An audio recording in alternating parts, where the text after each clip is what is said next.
Okay, preference के features देख लिए। अब बात करते हैं प्रेफरेंस शेयर्स के टाइप्स की। मेनली दो टाइप होते हैं, इक्विटी और प्रेफरेंस। इक्विटी के दो टाइप थे और प्रेफरेंस के 8 type. Again important question, preference shares पता है, प्रेफरेंस शेयर्स के फीचर्स पता है।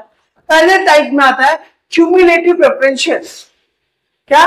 क्यूमुलेटिव। क्यूमुलेटिव ये वर्ड आया एक्यूमुलेशन से। एक्यूमुलेट करना मतलब क्या? एक साथ करना किसी चीज को, ये बहुत सारा बिखरा हुआ है, इसको एक साथ करूंगा, इसको बोलेंगे एक्यूमुलेट करना। अरे क्यूमुलेट का मतलब होता क्या? इधर देखो, फॉर एग्जाम्पल आपकी कंपनी का जो प्रॉफिट था, आपकी कंपनी का जो प्रॉफिट था वो 2022 में नहीं हुआ, ठीक है, 22 में नहीं हुआ, 2023 में नहीं हुआ, 2024 में नहीं हुआ, लेकिन 2025 में हुआ।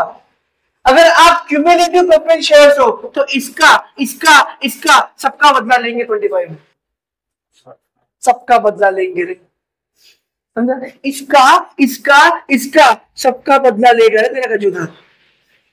मतलब इस साल का प्रॉफिट, इस साल का प्रॉफिट जो नहीं हुआ था, इस साल का प्रॉफिट जो नहीं हुआ था वो मिलेगा कहां? अभी पहले कर्म करो फिर फल मिलेगा दोस्त। क्यूमुलेटिव का मतलब क्या होता है कि अगर प्रीवियस ईयर में आपको आपका प्रॉफिट नहीं मिला है तो वो जितने 2-3 साल का जो लॉस होगा वो 21 साल में क्या होगा? आपको आपका लॉस मिल जाएगा। 22 में नहीं मिला था, 23 में नहीं मिला, 24 में, 25 में, भाई यार उसके घर देर है अंधेर नहीं। अगर उसके घर नहीं, बाद में 10 घर। ये क्यूमुलेटिव प्रेफरेंस शेयर्स है तो ही होगा। समझा मैं क्या बोल रहा हूं? अगर आप क्यूमुलेटिव प्रेफरेंस शेयर होल्डर हो भगवान की दया से, 2022 में नहीं मिला था, 3 में नहीं मिला, 4 में, लेकिन 2025 में मेरे दोस्त प्रॉफिट हुआ, तो 1-2-3 साल का जो प्रॉफिट है वो एक ही साल में मिलेगा, उसको बोलेंगे cumulative preference. Simple, without. Non cumulative मतलब क्या भाई? हार में आएगा, इसका उसका उसका बहुत मारेगा, कपचुप में आने का, इसको लेके जाने का। ये नहीं मिला ना, भूल जा, ये नहीं मिला, भूल जा। घर पे आने का, प्रॉफिट लेके जाने का, इसको भूल जाने का, ठीक है? ये कब होगा? नॉन क्यूमुलेटिव प्रेफरेंस शेयर्स के केस में। पहले में क्या था भाई यार, सबका बदला लेंगे, इसमें बदला लेने नहीं दे रहा हूं, समझा? अगर आप क्यूमुलेटिव प्रेफरेंस शेयर्स होल्डर हो तो प्रीवियस ईयर में जितने भी लॉस हुआ आपको आपका लॉस क्या होगा? प्री बैक करके मिल जाएगा, फिर पे करके मिल जाएगा। लेकिन नॉन क्यूमुलेटिव क्या बोलता है? ना ना ना, ये ना चल पे, ये ना चल पे। 3 साल का था ना, वो लॉस हो गए हो, अभी क्या है? 25 है ना, तो अभी 25 का ही तेरे को क्या मिलेगा? प्रॉफिट मिलेगा। समझा? Cumulative, non cumulative. नेक्स्ट हम लोग का पार्टिसिपेटिंग। नो, पार्टिसिपेटिंग मतलब पार्टी में पार्टिसिपेट करना पड़ेगा अपने को, नहीं ना? पार्टिसिपेटिंग का मतलब होता है कि सपोज कंपनी में आपका शेयर 10% है, 10% कंपनी ने बोली कि 10% को क्या मिलेगा? सपोज 10% होता है डिविडेंड, कैसे मिल जाएगा कंपनी को प्रॉफिट में से, ठीक है? अगर आप पार्टिसिपेटिंग हो, अगर आप पार्टिसिपेटिंग हो तो 10 से कुछ एक्स्ट्रा कुछ अमाउंट कंपनी आपको पे करेगी। हाँ, समझा? ज्यादा, कुछ ज्यादा, यहाँ क्या मिलेगा? कुछ ज्यादा अगर मिला तो, ठीक है? अगर मिला ना तो यहाँ पे पार्टिसिपेटिंग प्रोफेशनल हो ना, तुम क्या मिलेगा? कुछ ज्यादा मिलेगा आपको, मतलब उतना नहीं भाई, कुछ एक्स्ट्रा मिलेगा, चाय पानी कुछ एक्स्ट्रा। मेरा तो लपट लेना भाई कि ये सब डिसाइड होता है एट द टाइम ऑफ, जब कंपनी इश्यू कर रही होती है ना शेयर्स, तभी डिसाइड होता है सब। समझ में आ रहा है मैं क्या बोल रहा हूँ? पक्का पक्का। इसमें क्या होगा? कुछ ज्यादा मिलेगा, डिविडेंड कुछ ज्यादा मिलेगा, समझा? नेक्स्ट है नॉन पार्टिसिपेटिंग। है ना, बंद करें।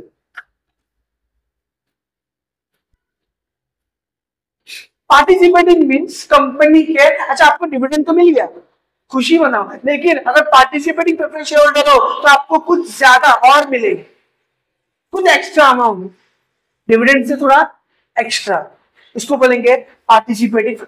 ये तब भी होगा जब आप प्रेफरेंस शेयर होल्डर हो और पार्टिसिपेटिंग प्रेफरेंस शेयर होल्डर हो तो ही, समझा। नॉन पार्टिसिपेटिंग मतलब ए भाई इतना ले घर पे जा, वापस आने बहुत मारूंगा, इसमें सिर्फ डिविडेंड मिलेगा तुम लोग का, जो तुम्हारा हक है वो तुमको मिल जाएगा, साधा हक इकडे घेऊन जा,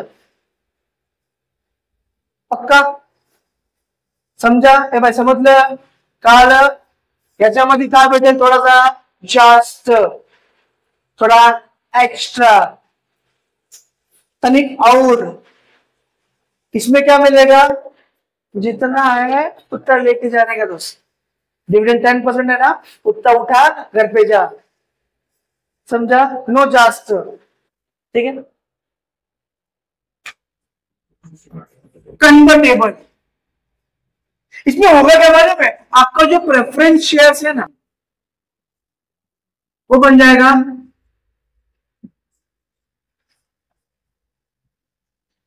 मतलब कटप्पा बन जाएगा बाहुबली।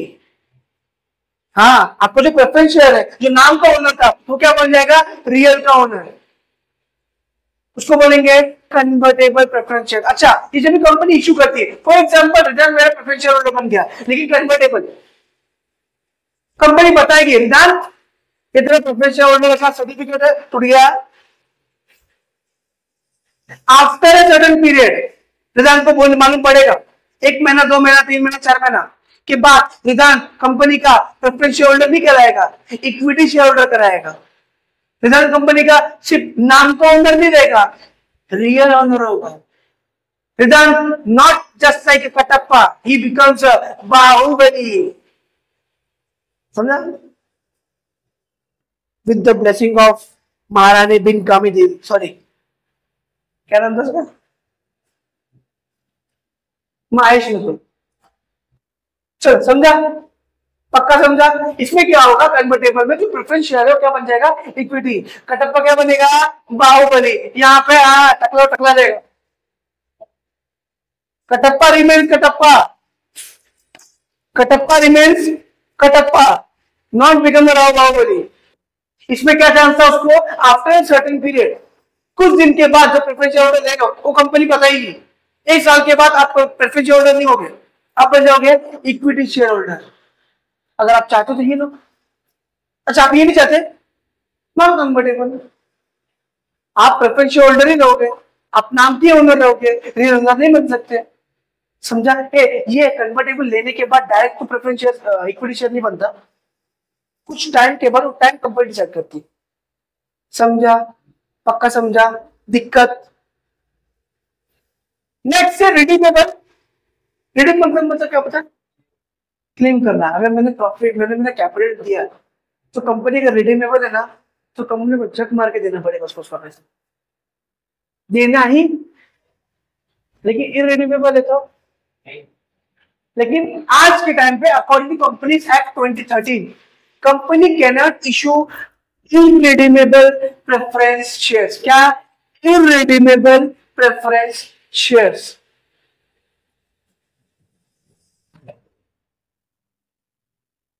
समझा। रिडीमेबल मतलब क्या, आपने आपके कंपनी में 5,000 लगाया था, कैपिटल लगा था, आफ्टर सर्टेन पीरियड आपकी कंपनी से भी बंद होगी, आपको रिडीम कर देगी, मतलब आपका पैसा दे देगी वापस, और देना ही पड़ेगा रिडीमेबल प्रेफरेंस शेयर से। तो पहले क्या होता था, 2013 के पहले इरिडीमेबल प्रेफरेंस शेयर्स भी होते थे, मतलब मिला तो मिला, नहीं तो, लेकिन आज के टाइम पे कंपनी कभी भी इरिडीमेबल प्रेफरेंस शेयर्स इशू नहीं कर सकती अकॉर्डिंग टू कंपनीज एक्ट 20। समझा, पक्का समझा, डाउट। पहले केस में क्या था, पहले केस में क्या था, इसका इसका इसका सबका प्रॉफिट एक तरह में मिलेगा। दूसरे में क्या था, लेना चल रहे जिस साल का है उस साल का। पहला क्या था, क्यूमुलेटिव, दूसरा है नॉन क्यूमुलेटिव, तीसरा है पार्टिसिपेटिंग, चौथा है नॉन पार्टिसिपेटिंग, मतलब क्या? कंपनी के एक्सेस प्रॉफिट में हिस्सा लेना। पार्टिसिपेटिंग हो तो डिविडेंड के साथ कुछ एक्स्ट्रा मिलेगा, नॉन पार्टिसिपेटिंग है तो कुछ एक्स्ट्रा नहीं मिलेगा, है ना। Next convertible, not convertible. Convertible में क्या था? प्रेफरेंस शेयर क्या बनेगा? Equity share, after certain period company trade करेगी। नॉन कन्वर्टेबल में क्या था? कटप्पा कटप्पा रहेगा, बाहुबली बनेगा। नेक्स्ट क्या था? रिडीमेबल, मतलब कंपनी को जितना उसने कैपिटल दिया है उतना उसको उसका कैपिटल क्या मिल जाएगा? वापस मिल जाएगा। चलो ठीक है, रन दे। रिडीमेबल में क्या होगा? मिलेगा नहीं, मिल हो सकता है मिले, हो सकता है ना मिले, लेकिन रिडीमेबल है तो मतलब देना पड़ेगा, मतलब देना ही पड़ेगा। लेकिन इररिडीमेबल प्रेफरेंस शेयर्स का जो बात है वो एक टाइम पे था, कब? 2030 के पहले। अब कंपनी कभी भी इररिडीमेबल प्रेफरेंस शेयर इशू कर नहीं सकती, दैट्स इट। और हाँ, प्रेफरेंस शेयर्स के जो फीचर्स है वो आपको डिस्क्रिप्शन में मिल जाएंगे।